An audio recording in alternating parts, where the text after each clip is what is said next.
Hello students, आप सभी लोगों का पूर्व माध्यमिक विद्यालय भैंसटा कला में स्वागत है। आज इस लेक्चर में, चूँकि लेक्चर 5 हमारे कंप्लीट हो चुके हैं, लेक्चर 6 में हम बात करेंगे कि परिमेय संख्या की परिमेय संख्याओं की कैसे परिभाषा लिखी जाए। क्लियर। तो परिमेय संख्या की जो परिभाषा है वो आपको दिख रही है। लिखा है कि वह संख्या जिसे P/Q के रूप में लिखा जा सके परिमेय संख्या कहलाती है। क्लियर। वह संख्या जिसे P/Q के रूप में लिखा जा सके परिमेय संख्या कहलाती है। और यहाँ ध्यान रखिएगा कि जो P और Q हैं ये आपके पूर्णांक हैं, और पूर्णांक पहले भी मैंने बता दिया है, दोबारा फिर आपको याद दिलवाते हैं कि 0, 1, 2, 3, 4 या -1, -2, -3 ये जो आपके अंक हैं, चाहे वो धनात्मक हो या ऋणात्मक या शून्य, ये सारे आपके क्या होते हैं, पूर्णांक। और यहाँ पर एक कंडीशन ये है कि Q जो है पूर्णांक वो कभी भी शून्य होना, कभी भी शून्य ना हो, कभी भी शून्य ना हो। जैसे यहाँ पर अगर हम बात करें कि एक एग्जाम्पल लें, जैसे एक एग्जाम्पल है -2/5, -2/5। क्लियर। हमें मालूम है कि -2/5 ना तो भिन्न है और ना ही पूर्णांक है। -2/5 ना ही तो भिन्न है और ना ही पूर्णांक है। तो ये है क्या? ये है परिमेय संख्या। ये क्या है? ये है परिमेय संख्या। क्यों परिमेय संख्या है? क्योंकि इसका रूप बन रहा है P/Q। ऊपर वाले भाग को हम लोग क्या कहेंगे? ऊपर वाले भाग को हम लोग कहेंगे P, और नीचे वाले भाग को हम लोग क्या कहेंगे? Q।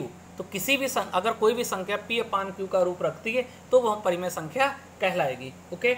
जैसे सपोज दैट, और यहाँ पर कुछ क्वेश्चंस की प्रैक्टिस कर लें। जैसे 7/11 लिखा हो, 4/9 लिखा हो और 5/13 लिखा हो। जैसे मेरे पास ये 3 एग्जाम्पल्स हैं। क्लियर। ये 3 मैंने संख्याएं ली हैं, एक 7/11 है, एक 4/9 है, एक 5/13 है। इनको हम लोग क्या कहते हैं? ये हमारी भिन्न कहलाती हैं। क्या कहलाती हैं? भिन्न।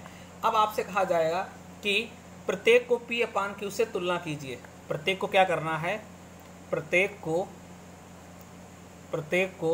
P/Q से तुलना कीजिए। तुलना कीजिए। कभी कभार डायरेक्ट ऐसे क्वेश्चन दे दिया होता है और कहता है कि इसको P/Q से तुलना कीजिए। तो बहुत आसान है कि जब कभी P/Q से तुलना करने के लिए कोई इस टाइप से कोई संख्या दी हो और P/Q से तुलना करवाए तो बड़ा आसान है। ये वाला ऊपर वाला जो भाग है ये P है, तो यहाँ पर P की वैल्यू कितनी आ जाएगी? 7 आ जाएगी, और Q की वैल्यू कितनी आ जाएगी? 11। ये हमारा क्या हो जाएगा? आंसर हो जाएगा। ऐसे ही 4/9 है, तो ऊपर वाला जो भाग है वो क्या कहलाएगा आपका?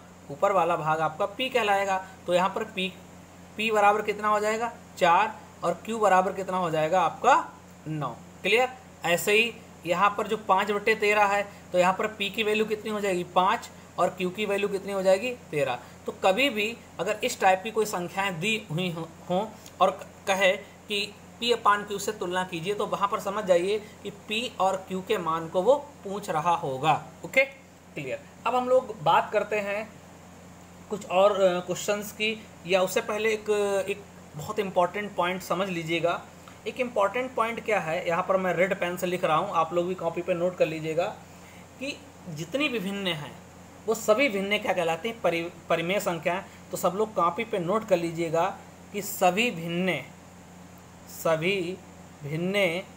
परिमेय संख्याएं कहलाती हैं, या परिमेय संख्याएं होती हैं।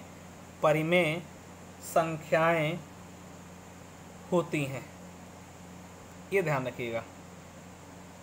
क्लियर। कि सभी भिन्न परिमेय संख्याएं होती हैं, और सब लोग इसको याद कर लीजिएगा कि जितनी भी भिन्न हैं, जितनी भी आपकी भिन्न होती हैं मैथ में। क्लियर। और भिन्न का आपको मालूम ही है कि जो अंश और हर से मिलकर बनी होती हैं, तो जितनी भी आपकी भिन्न हैं वो सभी भिन्न आपकी क्या कहलाती हैं? परिमेय संख्याएं कहलाती हैं। क्लियर।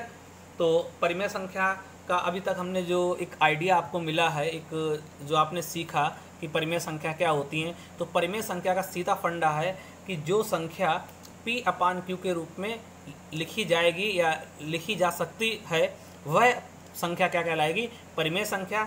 यहाँ पर P और Q पूर्णांक हैं, बस ध्यान रखना Q आपका 0 नहीं होना चाहिए, इसलिए लिखा है Q ≠ 0। ओके। 0 नहीं हो सकता है।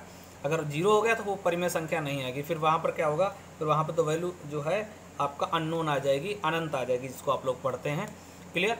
फिर यहाँ पर मैंने कुछ क्वेश्चंस लिए, जैसे -2/5 लिया, तो ये क्या है? यह एक परिमेय संख्या है, क्योंकि -2/5 ना तो पूर्णांक है और ना ही भिन्न है। जब नहीं है तो गणित में एक नया टर्म क्या हमने बनाया? परिमेय संख्या। यहाँ पर ये कुछ संख्याएं दी हैं, ये भिन्न है।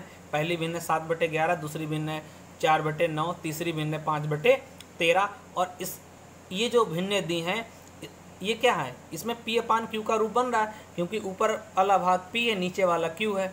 ये P है, ये Q है, ये भाग P है, ये भाग Q है। क्लियर, हमने P/Q से तुलना कर दी, तो हमने क्या किया, P की वैल्यू निकाल ली, Q की वैल्यू निकाल ली। यहाँ पर भी P और ये Q, ये P और ये Q। तो हमने एक यहाँ जो रिजल्ट मिला, जो निष्कर्ष मिला, वो निष्कर्ष ये निकला कि जितनी भी भिन्न हैं वो सभी भिन्न परिमेय संख्या कहलाती। क्यों परिमेय संख्या कहलाती, उसका कारण है भैया। क्या कारण है, कारण ये है कि वो भिन्न किसका रूप बन जाती। जैसे यहाँ पर लिखा एक भिन्न है 2/5, 2/5। तो ये 2/5 जो भिन्न है, ये 2/5 आपका क्या बन रहा है, ये आपका P/Q का रूप बना रहा है, क्योंकि ऊपर वाला भाग है P और नीचे वाला है Q। तो जितनी भी भिन्न हैं वो क्या है, सारी परिमेय संख्याएं कहलाती हैं। ओके।